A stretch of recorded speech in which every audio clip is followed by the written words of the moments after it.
Hello အားလုံးပဲမင်္ဂလာပါရှင်ဒီနေ့မှာတော့အရန်စားလို့ကောင်းတဲ့ cheese ပါမုတ်ကြော်လေးအိမ်မှာလွယ်ကြော်စားဖြစ်တယ်ပေါ့နော်ဖြိုကမနက်စာဖြစ်ကြော်စားဖြစ်တာဖြစ်ပါတယ်ဒီမုတ်လေးကဆိုလို့ရှိရင်မနက်စာဖြစ်ကလေးရောလူကြီးရောပါအလွယ်လောက်ကျွေးလို့ရတဲ့မုတ်လေးပဲဖြစ်ပါတယ်အရန်လဲစားလို့ကောင်းပါတယ်ဖြိုကဒီမုတ်လေးထဲမှာအသားချောင်းလေးနည်းငယ်ကိုလည်းထည့်သုံးထားတယ်ပေါ့နော်ပထမဆုံးဒီအသားချောင်းလေးတွေကိုအခုလိုမျိုးလေးအတုံးသေးလေးတွေလှီထားပေးလိုက်ပါတယ်ရှင်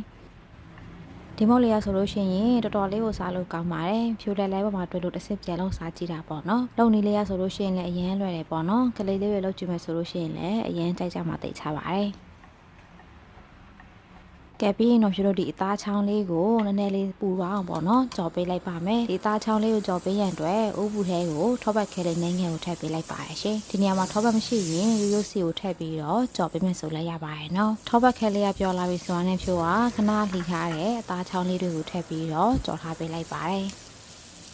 ခဏလောက်ကြော်ပေးရနဲ့သူ့ရဲ့ဖြိုးက KN chili sauce လေးနဲ့ငယ်ကိုထည့်ပြီးတော့သမတွားအောင်ပြန်ပြီးတော့မှွေထားပေးလိုက်ပါတယ်ရှင်အားလုံးလည်းသမပြီးတော့နည်းနည်းလေးမှွေးလာပြီဆိုလို့ရှိရင်တော့ရပါပြီเนาะဒီနေ့ဟာဆိုလို့ရှိရင်တော့မျိုးပေါ်ချပြရပါပြီပြီးရင်တော့ဖြိုးစပြီးတော့ပါမုတ်ကိုအစားသွတ်ပေးရန်အတွက်ပေါ့เนาะပါမုတ်ကိုဖြိုးတို့ဒီနဘေးကရင့်နေတဲ့အယောင်လေးတွေကိုလှီထုတ်ပေးလိုက်ပါမယ်เนาะ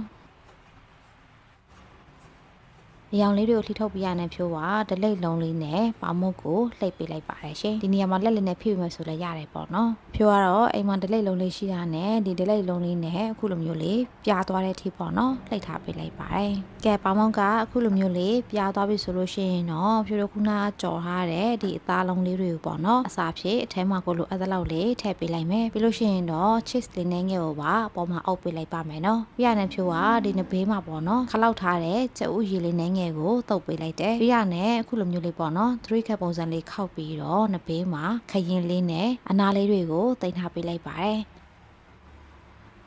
ကဲပြီးတော့ဖြူတို့ခလောက်ထားတဲ့ကြက်ဥအနှစ်လေးနဲ့အခုလိုမျိုးလေးဆွတ်ပေးလိုက်မယ်ပေါ့နော်ကြက်ဥနှစ်လေးထဲကိုထည့်ပြီးလို့ရှိရင်တော့ဖြူတို့ဒီပါမုတ်ကတ်ကြော်မှုတ်လေးနဲ့အခုလိုမျိုးလေးကတ်သွားအောင်ကတ်ပေးလိုက်ပါမယ်ရှင်လူထားပေးလိုက်မယ်ပေါ့နော်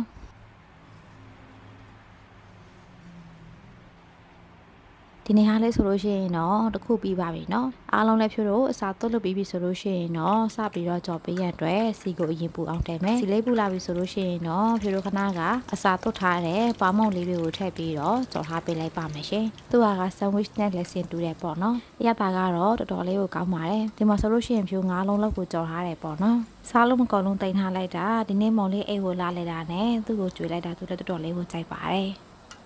မုတ်လေးတွေကိုတစ်ဖက်မှာအယောင်လေးရင့်လာတဲ့အထိခဏလောက်ကြော်သွားပေးလိုက်မယ်တစ်ဖက်ကအယောင်လေးရင့်လာပြီဆိုလို့ရှိရင်တော့နောက်တစ်ဖက်ကိုလှန်ပြီးတော့ဖြိုးတို့နှစ်ဖက်စလုံးကပေါ့နော်အယောင်လေးညှိလာတဲ့အထိကြော်သွားပေးလိုက်ပါတယ်ရှင်ရွှေဝိုင်းရံလေးတန်းလာတဲ့အထိပေါ့နော်ကြော်သွားပေးလိုက်ပါတယ်ကဲအခုလိုမျိုးလေးရွှေဝိုင်းရံလေးတန်းပြီးတော့ကျွတ်ကျွတ်ကလေးဖြစ်နေပြီဆိုလို့ရှိရင်တော့ရပါပြီနော်ဒီနေ့ဟာဆိုလို့ရှိရင်တော့အရင်စားလို့ကောင်းတယ်ဖြိုးတို့ရဲ့ပါမို့ cheese ကြော်လေးကတော့စားဖို့စစ်စစ်ဖြစ်နေပါပြီရှင်စားလို့လည်းကောင်းပြီးတော့လုပ်နေလေးရတယ်လွယ်ကူတာမို့ဒီဗီဒီယိုလေးကအားလုံးအတွက်အဆင်ပြေမှလို့မျှော်လင့်ပါတယ်ရှင်ကဲဒီနေ့ရဲ့ဗီဒီယိုလေးကတော့ဒီလောက်ပါပဲနော်ကဲဒါဆိုဖြိုးနောက်ဗီဒီယိုတစ်တင်မှာပြန်ဆောင်ကြမယ်နော်အားလုံးပဲဘိုင်